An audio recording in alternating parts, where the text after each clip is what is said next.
This is the story of a man who, in his time, was as notorious as Dick Turpin. But he wasn't a highwayman. He had run-ins with the Royal Navy, but he wasn't a pirate. The government sent the army to fight him and his men, but he wasn't Napoleon. He was the head of an underground organisation that involved hundreds of people. You could say he was a criminal mastermind. Meet George Ransley, smuggler supreme. George Ransley ran a notorious smuggling gang in the early part of the 19th century. His cunning and business acumen meant he was the Tony Soprano of his day. Shoot the bloody back!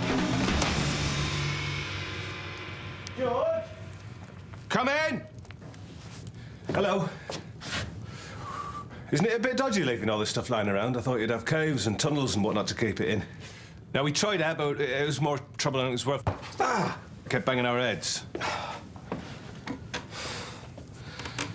Are you Cornish? No, mate, I'm from Kent. Continent of Romney Marsh, to be precise. Eh? You know what they say? There are 5 parts to the world. Europe, Asia, Africa, America, and the Romney Marsh. Romney Marsh is a little bit of land in between England and France. It was split from the rest of England in 1806 when the Royal Military Canal was built as a defence against a possible invasion of Napoleon. In many ways, the marsh was and is a world apart. In fact, until 1852, Romney Marsh magistrates could make their own licensing laws, which undoubtedly helped the smugglers, who, incidentally, were known as owlers because of the noise they made when they communicated. There's one practising down there now. Right, yeah, that's enough. Thank you. But the earliest smugglers were less interested in booze than sheep. Throughout the Middle Ages, wool was smuggled to Europe with a return traffic of brandy and tobacco. Farmers preferred to risk their necks than pay the dreaded customs duty. In 1782, when George Ransley was born here in the village of Ruckinge, wool smuggling wasn't worth the risks. The import of tobacco and spirits were the big money spinners.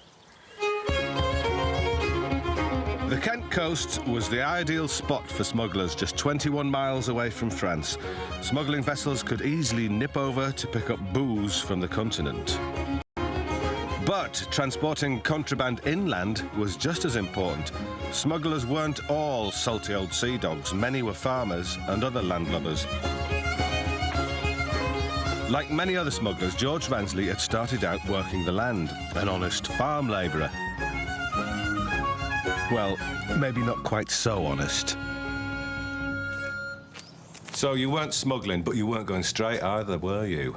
You were stealing grain, by all accounts. I wasn't stealing them, I was borrowing them for my horses. Even the farmer knew that. When he caught me, he says, "Go on, George, I'll let you have them, I won't stop you."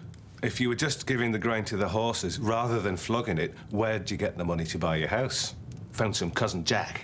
Good stuff, too. Made me a pretty penny or two. The cognac that Ransley found bought him this house here, the Bourne Tap, and the bottles in the eaves symbolised that this was a safe house for smugglers, an ideal place for him and his new wife. Will you be bonnier and buxom, at board and in bed? I will. I therefore proclaim that you are man and wife. You may now kiss the bride. That'll do. You treat my daughter right, George Ransley, or I'll treat you wrong. Come here. Ransley had married an Aldington lass called Elizabeth Bailey on Valentine's Day, 1809. His new father-in-law was a known smuggler called Samuel Bailey. It seemed Ransley had married into the mob. Not long after the wedding, Ransley gave up his day job to concentrate on his new night job, smuggling, which certainly paid better. George had earned about 50p a week as a farm labourer, but as a tubman carrying contraband across country, he could earn the same amount in a single night. The smugglers were given an allowance of bread, cheese and beer, which they'd get at pubs like the Walnut Tree here in the centre of Aldington.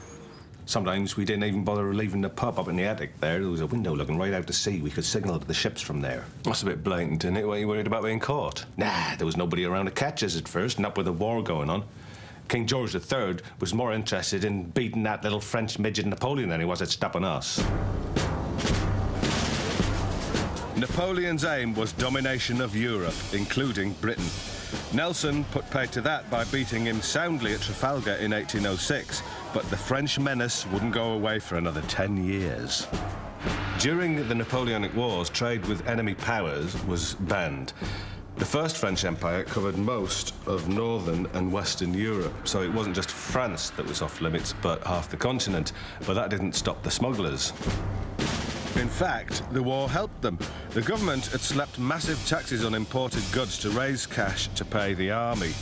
So the man on the street and in the ranks bought cheap, smuggled booze instead. In 1816, when the war with France ended, a new battle began. The government were worried that the returning soldiers and sailors would turn to crime and begging, so they were re-recruited as the Naval Protective Guard. These preventatives, as they were known, were stationed at Martello Towers like this one, up and down the coast, and their job was to stop the smugglers. We hated them preventatives. We used to send out spies to find out where those blockade men were posted, but the sneaky sods kept moving position. Imagine that. Some of them were right crooked bastards, but we didn't mind those ones so much. It seems that as well as taking the king's shilling, some ex-soldiers were happy taking a smuggler's shilling or two as well. This shilling says you ain't seen nothing, right?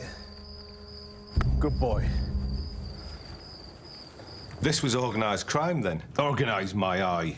That clodhopper Quested, who called himself a leader, couldn't organise a booze up in an alehouse, although he always managed to find a drink himself. He was probably bottle-headed at the Battle of Brooklyn. The so-called Battle of Brooklyn took place on Camber Sands on February the 11th, 1821. Smugglers caught on the beach ended up fighting hand-to-hand with the blockade force. It was a mess when some bloodyback cried beef. I beg your pardon? When a blockade man gave the alarm, the men was totally betwaddled. Betwaddled. You're surprised, confused, in a right state. Lads were caught with their breeches down. 4 were killed, 16 wounded and 2 captured, including that idiot Cephas Quested himself. That old drunkard Quested thought that a preventative was one of our men and gave the man a bargain iron. A pistol. Yes, he gave the preventative a pistol and told him to shoot the officer. Then what happened? What do you think happened? The fat fool got arrested, tried at the Old Bailey, and I'm going to gibbet as a warning to the rest of us. And did it work? Well, it learned the gang to pick their leaders more careful. They got smart and chose me. From July 1821, George Ransley took over the running of the Blues and became known as Captain Bats. The Aldington gang would become a highly efficient smuggling operation.